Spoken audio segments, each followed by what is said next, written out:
할렐루야. 네, 이렇게 오래간만에 설교 강단에서 여러분께 인사드립니다. 오늘 설교 제목이 너희 원수를 사랑하라입니다. 오늘 본문에 보면 27절 그리고 35절에서 각각 우리 주님께서 그를 따르는 우리 모두를 향해서 명령하시는 말씀이에요. 너희 원수를 사랑해라. 어떻게 느끼세요? 기분이 안 좋아지려고 그러죠? 저는 정말 이 성경 읽을 때마다 이런 말씀은 좀 없었으면 좋겠다. 우리 주님이 이런 말씀은 좀 안 했으면 좋겠다. 그런 말씀들이 있는데 그 중에 하나예요. 아니, 이웃사랑하기도 벅찬데 지나가다가 누가 턱 쳐도 막 기분 나빠갖고 미워 죽겠는데 원수를 사랑해라. 이게 좀 너무 심한 말씀 아닌가? 더군다나 제가 이 원수를 어떻게 정의해야 되는가 사전 찾아봤더니 이렇게 얘기하고 있어요. 원한이 맺힐 정도로 자기에게 해를 끼친 사람이나 집단이라고 정의하면서 한자 어원을 풀어보면 꿈에라도 보기 싫은 놈이다, 이렇게 설명해줘요. 아니, 그런데 그렇게 끔찍하게 느껴지는 사람을 사랑해라, 이렇게 명령하시는 거예요. 그러니까 정말 순종하기 싫은 그런 말씀이죠. 나에게 한이 맺히도록 해를 가했던 사람, 아니 지금도 나를 힘들게 하는 그 사람을 어떻게 내가 사랑할 수 있을까? 홀 어머니 밑에서 성장한 소녀가 있었는데 고등학교에 입학하게 됩니다. 그런데 입학하자마자 그 학교의 부잣집 아이들 그리고 권력자들의 아이들의 왕따를 받고 그리고 또 폭력 행사를 경험하게 되는 거예요. 근데 그 폭력 행사가 정도가 지나쳐서 여자아이들 이 머리하는 고데기로 몸에 이렇게 지짐을 당하기도 합니다. 그래서 몸에 여러 상처기를 남기게 됩니다. 이 아이를 더 비참하게 하는 것은 이 돈 많은 아이들이 잔인하게 학폭을 행사하는데 그것을 알면서도 부잣집 아이 눈치 보면서 부잣집 아이 편드는 선생님 그리고 그 뒤에 있는 그의 부모들입니다. 이 아이가 그 고통을 당하다가 견디지 못하고 결국 학교를 그만둬요. 그러면서 결심을 합니다. 내가 반드시 복수하겠다. 그리고 10대 중반부터 20대 통틀어서 15년 동안 그 복수를 준비합니다. 그리고 나타나는 거예요. 자기에게 폭력을 행사한 옛 친구들 앞에. 근데 어떻게 나타나냐 하면 그 폭력단의 두목의 딸 아이의 선생이 되어서 초등학교 선생이 돼서 나타나는 거예요. 한국의 유명한 극작가 김은숙 선생의 작품 더 글로디의 주거리인데요. 넷플릭스에서 기획해서 지난 11월부터 연재했고 아직은 끝나지 않았습니다. 16부작인데 8부작만 나왔고 이제 8부작 더 하는데 그런데 이 작품이 이 전반부만 지금 회자됐는데 우리 한국인뿐만이 아니라 전 세계가 열광하고 이 작품을 시청하고 또 기다리는 거예요. 이 한 소녀의 아픔을 그린 그런 작품인데 왜 온 세계가 이 작품을 다시 기다리고 열광하고 있을까요? 그게 우리 본능이기 때문에 그런 거예요. 어떻게 복수 하나 보고 싶은 거예요. 복수가 돼야 정의가 세워지는 거 아니에요?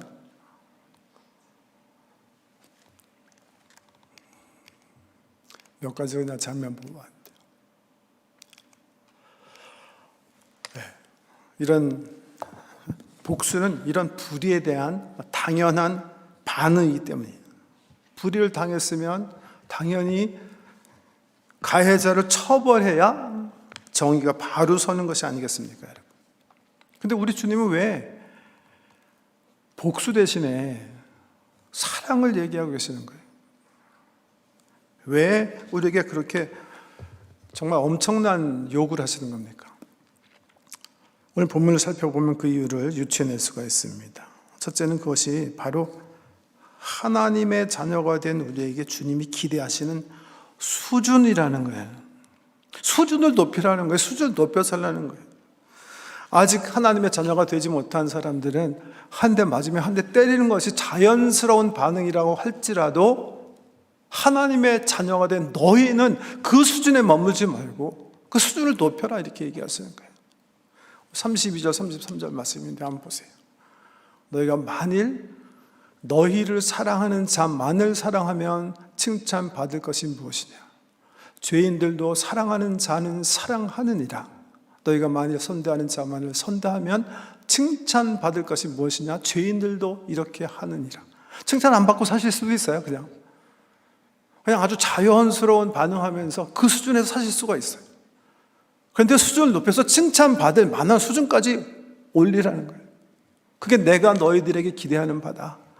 나를 따르는 너희들, 하나님의 자녀가 된 너희들에게 내가 기대하는 그 수준이다. 이렇게 주님 말씀하시는 거예요.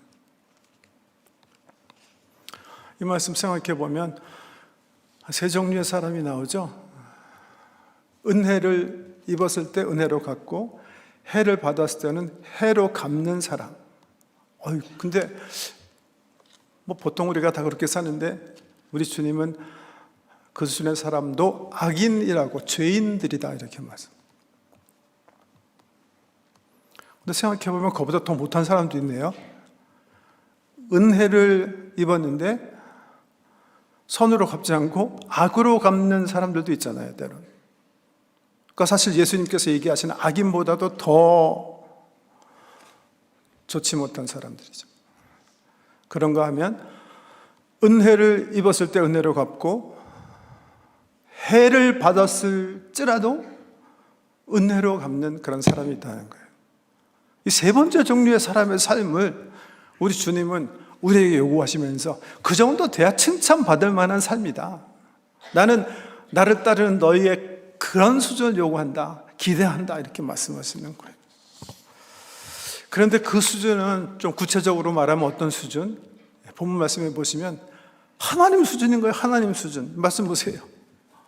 너희 아버지의 자비로움 같이 너희도 자비로운 자가 되라. 너희가 이미 예수 그리스도의 사랑을 통해서 십자가의 구속 은총을 통해서 하나님 자녀가 됐으니까, 한 가족 식구가 됐으니까 이제 세상 사람, 하나님 모르는 사람 그 수준에 살지 말고 하나님 수준, 하나님처럼, 하나님이 자비하신 것처럼 너희도 자비해라. 이렇게 주님이 부탁하시는 거예요. 그 전절에 조금 더 구체적으로 설명하시면서 오직 너희는 원수를 사랑하고 선대하며 아무것도 바라지 말고 꾸어주라. 그리하면 너희 상이 클 것이요 또 지극히 높으신 이의 아들이 되리니. 이 말 잘못 이해하면 우리가 원수를 용서해야 하나님 자녀가 되나? 그렇게 말씀하실 수가 있는데 대부분의 주석가들은 이 말씀 이렇게 해석해요. 우리가 용서할 때 비로소 우리는 하나님 자녀다운 자녀가 된다는 거예요. 그러면서 하나님은 은혜를 모르는 자와 악한 자에게도 인자하시니라. 그렇죠? 우리가 흔히 생각하는 악인과 의인에게도 하나님께서 똑같이 해도 주시고 비도 주시고 이 아름다운 지구도 선물해 주시잖아요. 더군다나 예수 그리스도를 이 모든 세상 사람을 위해서 선물해 주시지 않으셨습니까? 아니, 사실은 의인과 악인이 따로 있지 않죠.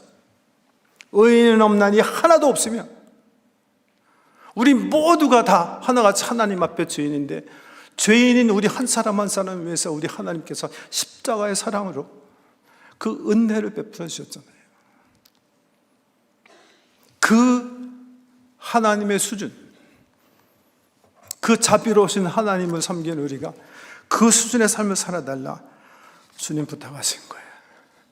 우리 예수께서 십자가에서 보여주는 사랑처럼 자기를 향해 침뱉고 욕하고 수염 뽑고 때리는, 그리고 십자가에 못 박는 사람들을 향해서 우리 주님, 아버지여 저들의 죄를 용서해 주옵소서. 저들이 무엇을 하는지 알지 못함이니이다. 악인들을 원수로 대하지 아니하시고 용서와 큰 사랑으로 감싸주시는 우리 주님, 그 주님 우리가 알고 있잖아요. 그러니까 주님의 자녀답게 주님처럼 살라는, 하나님 수준으로 올라오라는 거예요. 신앙생 신앙생활 잘한 어떤 집사님이 계셨는데 주말에 심한 몸살기가 있어서 주일날 일어났는데 도저히 교회 가실 수가 없는 상황인 거예요. 그래서 신앙생활하지 않는 남편에게 조릅니다. 내가 교회 가야 되는데 못 가니까 오늘만은 꼭 당신 내 대신 가달라. 너무 열심히 부탁하니까 이 남편이 그냥 할 수 없이 이제 교회 가게 된 거예요. 그래서 예배를 마치고 돌아왔는데 아내의 관점에서 보니까 이 남편이 확 변한 거예요. 갑자기 너무 친절하게 자기에게 대해주는 거예요. 밥도 하고 설거지도 하고 뭐 청소도 하고 그 말하는 게 너무 친절하게 말하는 거예요. 그래서 이 막 집사님이 막 감동을 받고 일주일 내내 감사하는 마음으로 살다가 그 다음 주 주일날에 가서 목사님께 물어봤대요. 목사님 무슨 말씀하셨기에 제 남편이 그렇게 변했을까요? 혹시 아내 사랑하기를 그리스도께서 교회를 사랑하라는 그 말씀? 그 목사님 그러시대. 개면적 하시면서 사실은 제 설교가 너희 원수를 사랑하라 하는데, 여러분 사역자들 말에 의하면요, 원수는 가까이 대부분 있는 경우랍니다. 멀리 떨어진 사람은 실질적으로 내 꿈에 나타나는 원수들이 아니에요. 이념적인 원수일 수 있어요. 그렇지만 실질적인 원수 아니라는 거예요. 이스라엘이랑 팔레스타인이 원수지간이죠. 왜 그렇죠? 가까이 붙어있기 때문에 그런 거예요. 멀리 떨어져 있으면 원수할 거 없어요. 개인적인 차원에서 얘기하면 정말 우리 식구가, 내 아내가, 내 남편이, 우리 아이가, 내 시부모님이, 장인 장모가 왼수일 수가 있어요. 내 친지가, 내 친구가 교회 안에서 한 공동체 안에서 멀리 떨어져 앉았던 사람이 아니라 가까이 작은 테이블에서 함께 말씀을 나누던 사람일 가능성이 더 높다는 거예요. 그런 관계를 주님께서 염두에 두시면서 우리 모두에게 권면하시는 거예요. 너희 원수를 사랑해라, 이렇게 말씀하시는 거예요. 어떻게 하는 것이 사랑하고 선대하고 축복하는 것일까? 정말 마음에 내키지 않은데 그냥 좋아하는 척 그냥 연극해야 하는 건가? 사랑은 허다한 허물을 담는다고 했으니까 그냥 모른 채 하는 게 사랑하는 건가? 이 사랑하라는 그 단어 앞에서도 우리는 자꾸만 막 쪼그라들게 되는데요. 여러분 황요셉 목사님 기억나세요? 황요셉 목사님, 황재남 사모님 사진인데, 젊을 때 사진, 최근 사진인데, 우리 보나니 교회에서 중국 광서성 소수민족인 야오족 선교를 위해서 10수년간 현장에서 수고하시다가 몇 년 전 은퇴하신 선교사님 부부입니다. 아마 우리 보나니 교회 역사 가운데서는 최장 선교사님이셨을 텐데, 이분 어머님이 계세요. 이상숙 권사님. 저는 나중에 알게 됐는데 이분이 우리 한국 교계에서는 꽤 잘 알려진 분이셨더라고요. 굉장히 영향력 있으신 분인데, 놀라운 것은 이분이 지금 만 91세세요. 근데 오는 주 16일 목요일이죠. 그 성공회 신학대학교에서 박사학위 받으세요. 사회학 박사학위 받으세요. 이분이 석사학위, 그러니까 뭐 사업 하시던 분인데 사업 마치시고 은퇴하신 다음에 석사학위 받을 때도 신문이 막 그냥 고령의 학위를 마치셨기 때문에 굉장히 막 떠들썩했는데, 이번에 아마 박사학위 받으실 때는 뭐 모든 신문이 다시 이제 뭐 취재할 여인인 것 같아요. 제가 관심이 있어서 권사님이 쓰신 박사학위 논문을 몇 주 전에 받아봤어요. 그래서 읽고 있어요. 근데 그 내용이 참 깊고 귀해서 제 마음 같아서는 정말 우리 한인교회 교계, 또 뭐 정치하시는 분들, 이번에 들어보니까 윤석열 대통령께서도 이번에 아마 축하 메시지를 보내신다고 알고 있는데, 윤 대통령을 비롯해서 정치하는 분들이나 교계 지도자들이 좀 이 책을 심도 있게 읽어봤으면 좋겠다, 그런 생각이 저는 독서하면서 들었습니다.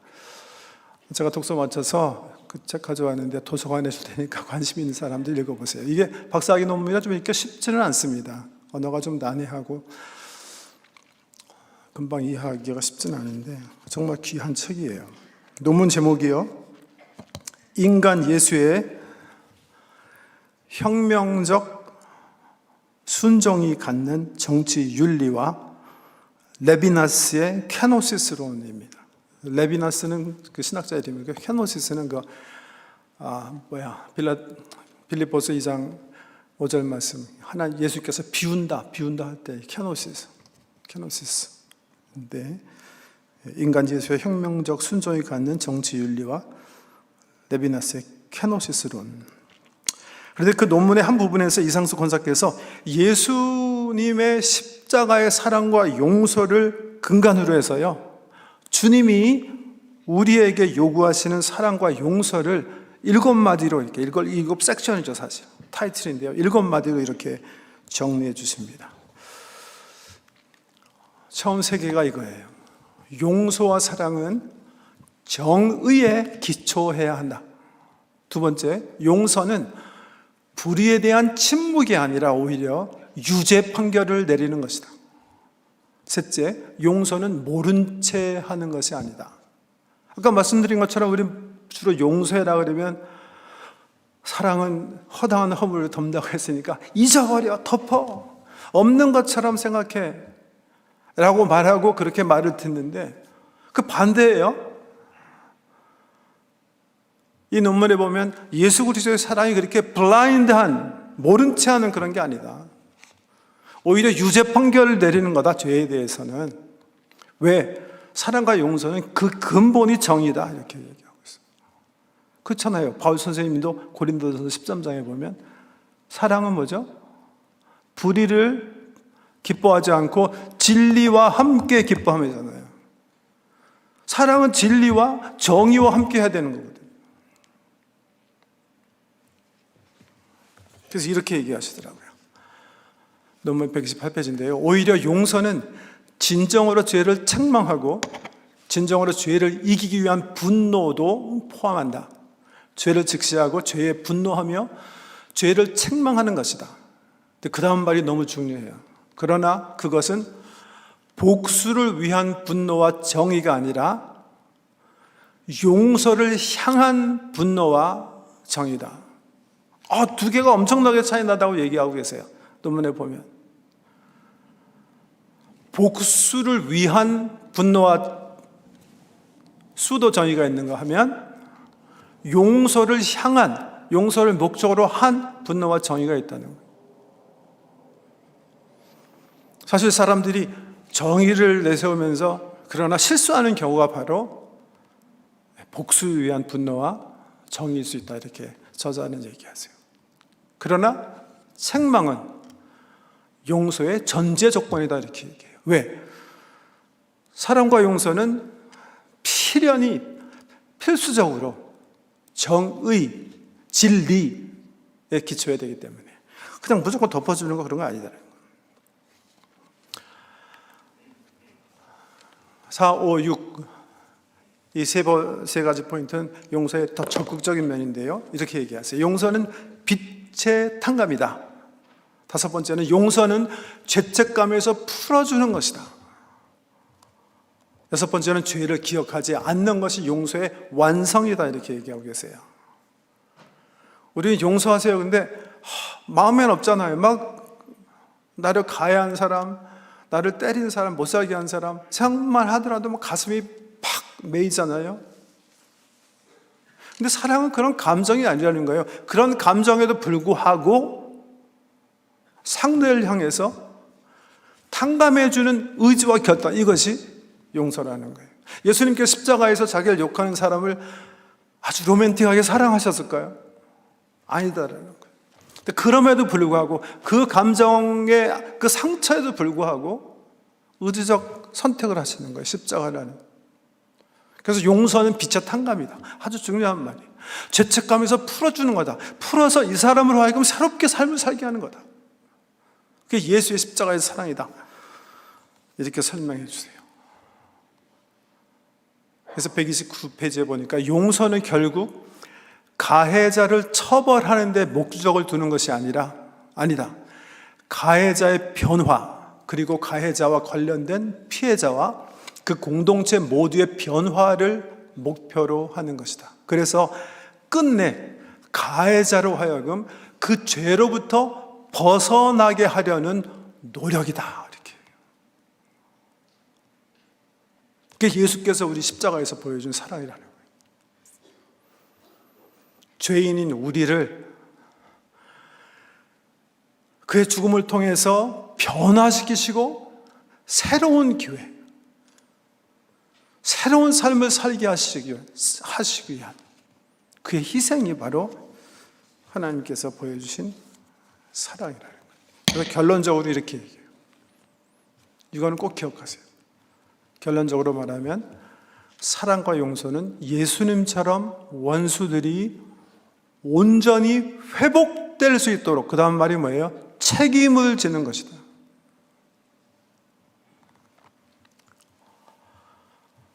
사랑과 용서는 예수님처럼 원수들이 온전히 회복될 수 있도록 책임을 져주는 것이다. 그것이 주께서 우리에게 부탁하시는 용서와 사랑이라는 거예요. 나를 못 살게 하고 힘들게 한 사람,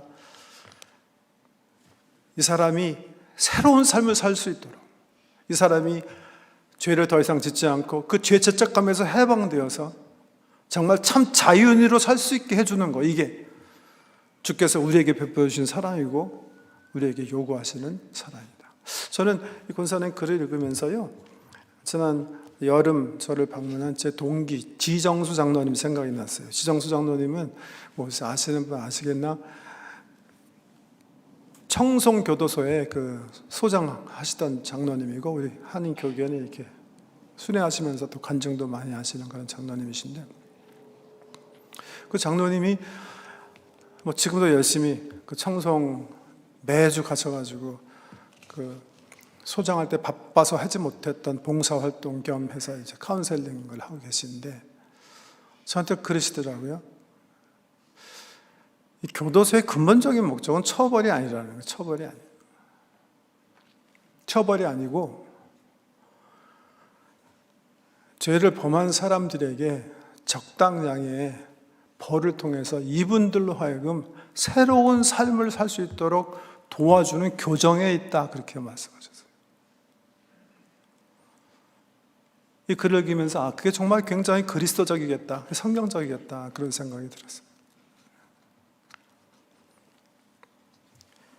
처벌을 위한 처벌이 아니라 한 사람으로 하여금 정말 새로운 삶을 다시 시작할 수 있도록 도와주는 정의의 처벌, 원수를 살게 하는 것, 이게 주께서 요구하시는 사랑이다. 자, 결론적으로요, 어떻게 해야 우리가 하나님께서 우리에게 요구하시는 그 수준의 사랑의 삶을 살 수가 있을까? 어떤 분은 하나님께서 이 만물을 창조하셨는데 그 안에 깃들은 하나님의 그 거룩하신, 그 놀라우신 위엄, 이걸 우리가 볼 수 있기 때문에 사랑할 수 있는 것이다, 이렇게 얘기하세요.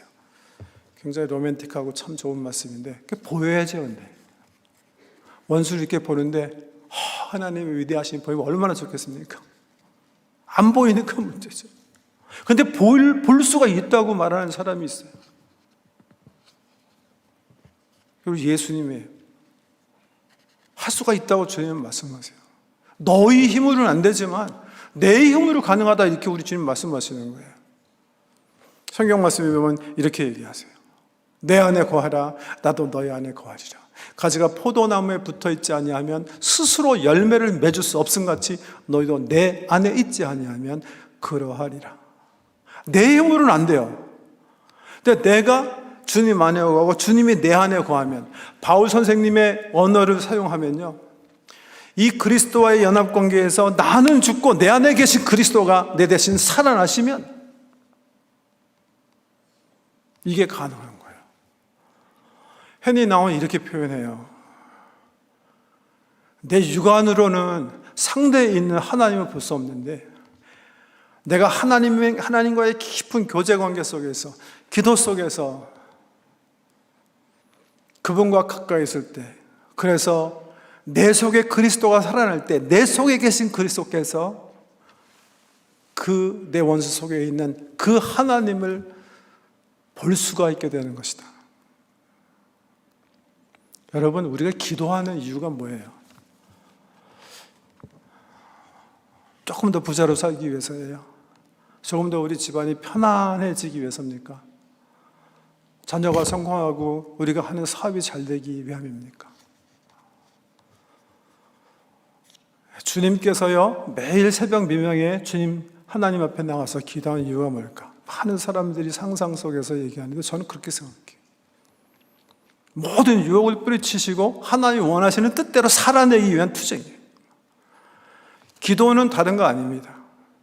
하나님 자녀가 된 우리가 하나님 말씀을 살아내려고 하는 투쟁. 이 원수의 관계에 있어서는 하나님의 원초적인 그 사랑, 그 근원적인 사랑에 우리가 탭인, 커넥트 되기 위함이에요. 그래서 그 사랑으로 오늘을 살아내기 위해서 우리가 기도하는 줄 믿으시기 바랍니다. 15, 16세기 영국이 이제 근세 사회로 부강할 때 우리 크리스찬의 대변인 가운데 토마스 무어라는 사람이 있습니다. 이 사람이 법률가이고요, 또 문학가이기도 한 꿈이 많은 우리 크리스찬인데요. 이분이 죄를 짓지 않았는데 붙잡혀서 사형 언도를 받게 됩니다. 죄명은 왕을 모욕하고 법률을 무시한 죄예요.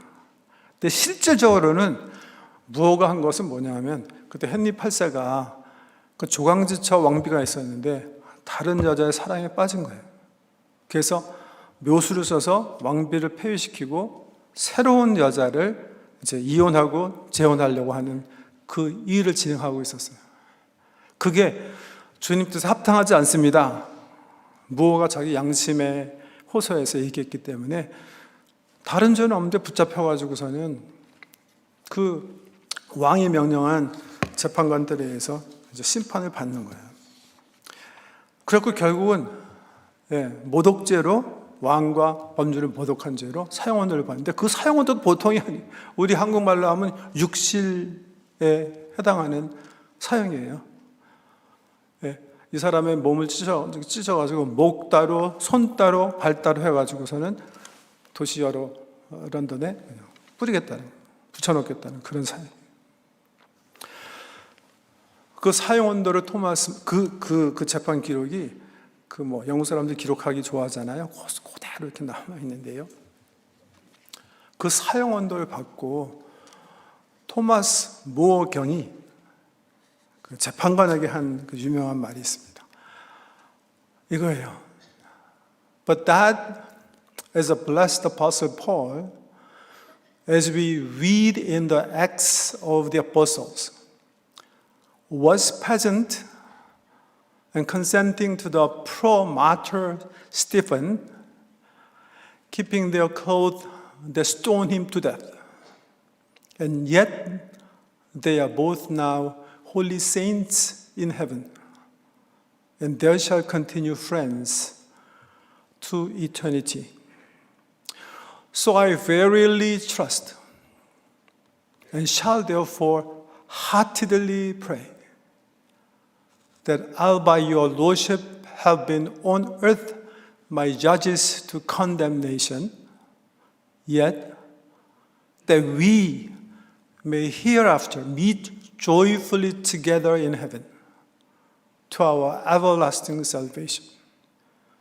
And God preserve you, especially my sovereign Lord, the King, and grant him faithful counselors.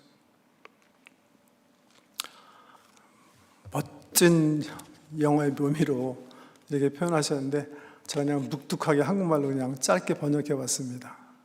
재판관이시여, 그대가 지금은 비록 재판석에서 앉아 나에게 사형을 언도하지만 이후 천국에서는 나와 당신의 관계가 진정 스데반과 바울처럼 되기를 원하오. 사도행전에 보면 바울이 스데반을 돌로 쳐 죽인 원수지만 지금 그들은 천국에서 가장 친한 친구가 되었을 것이오. 나는 그대와 나의 관계가 그렇게 되기를 바라오. 하나님께서 당신을 보호하시고 늘 은혜 주시기를 기원하오. 이 말 듣고요, 재판관이 부하에게 얘기했대요. 내가 당신에게 무도한 사형을 언도하는데 당신이 나를 선대한 이유가 무엇이오? 부하가 대답하기를 주께서 나를 먼저 선대하셨기 때문이요. 무한 어떤 사람? 하나님의 근원적, 원초적 사랑에 연결되어 있는 사람이에요. 그 기도 생활을 통해서 그의 속에는 하나님이 살고 계셨어요.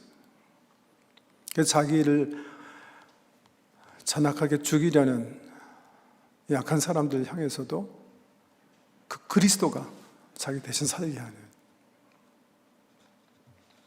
오늘 말씀을 받은 사랑하는 성도님들이 그리스도와 깊은 연합관계 속에서 우리 하나님이 원하시는 수준, 즉 하나님 수준의 복된 삶을 살아 우리의 일상이, 우리의 관계가 주께 한 예배가 되기를 주의 이름으로 축복합니다.